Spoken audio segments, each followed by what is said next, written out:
Oh là là, j'ai jamais réfléchi trop à ce genre de choses. Est-ce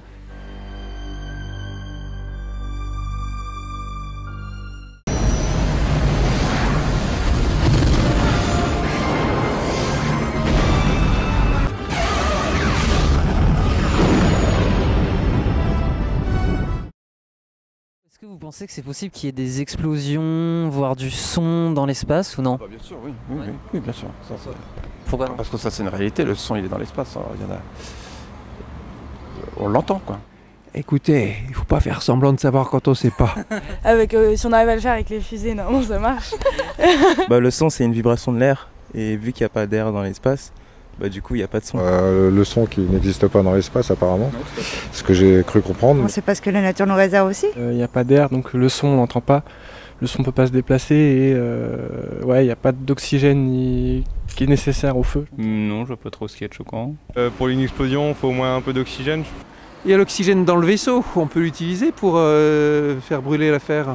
Bah non, parce qu'il faudrait de l'oxygène. Là, je n'en sais rien du tout, je peux pas vous dire, j'ai jamais fait l'expérience. Oh, pardon. Donc, bienvenue au côté lumineux de la force.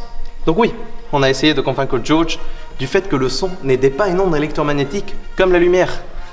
C'est bien connu parmi les Jedi que la lumière peut se transmettre dans le vide.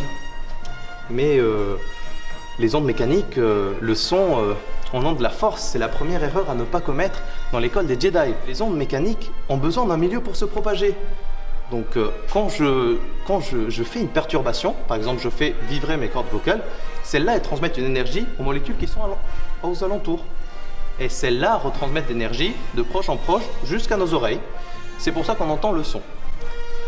Mais vous savez, dans l'espace, il n'y a pas assez de molécules. On ne peut pas transmettre le son. Pour le feu, c'est la même chose.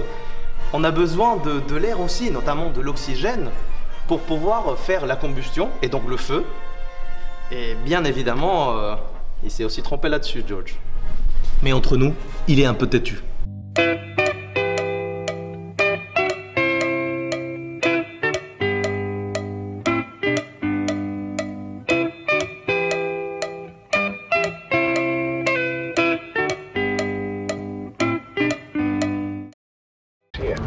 Is Miller's planet? Every hour we spend on that planet will be 7 years back on Earth. You ready, Case? Yep. Detach. Goodbye, Ranger.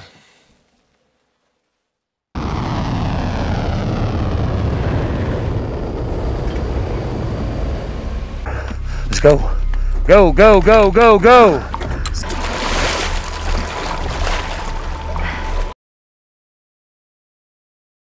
Depressurizing!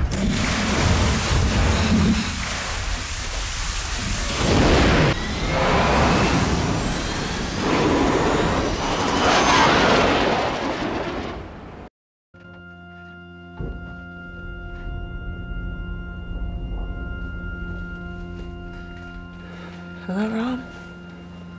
I've waited years. How many years? By now it must be 23 years. Alors, ils sont dans leur vaisseau qui est loin de la planète et loin du trou noir. Il y en a un qui va descendre du vaisseau, qui va aller sur la planète qui est du coup plus proche du trou noir. Et il revient. Celui qui est allé sur la planète, il a vieilli de 3 heures.